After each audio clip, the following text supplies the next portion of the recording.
Taũni-inĩ ya Meru nĩ kuo maabitha a ministry ya kĩgĩna mathaganĩtie gĩikaro gĩa kuoya mawoni ma mũingĩ igũrũ rĩa watho ũrĩa wendekithĩtio wa ũgitĩri wa ũtonga nenda-inĩ, kĩrĩa kĩrehete hamwe aikari a gũkũ na kaunti iria marigainie cia Isiolo na Tharaka Nithi. Ũhoro wa ũici wa nenda-inĩ ũrĩa ũkoretwo ũrĩ thĩna mũnene nĩ ũmwe wa maũndũ marĩa marĩrĩirio na njĩra nene gĩikaro-inĩ gĩkĩ, na nĩ ũmwe wa maũndũ marĩa mekĩrĩirwo kũhũranwo namo watho-inĩ ũyũ. We have had several cases of people losing huge amounts of money to fraudsters who come in as genuine virtual asset services providers, and they end up stealing money from Kenyans. Pali kuna pesa pia kuna wakola wengi ambao wanaingia pale.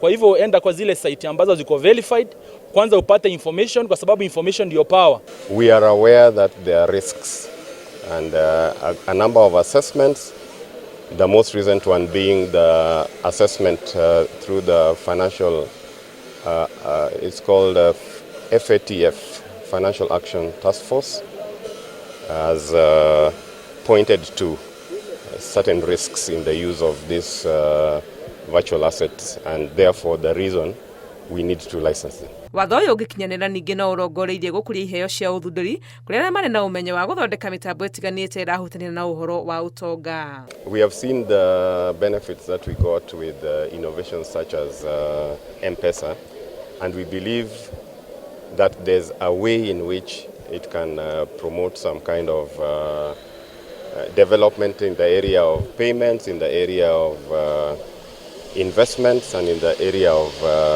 trading as well.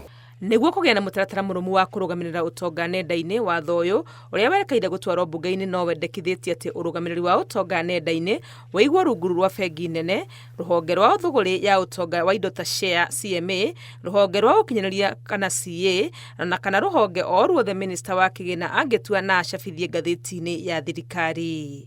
Ngĩribotera Inooro TV, rĩtwa rĩakwa nĩ Wangui wa Mwangi.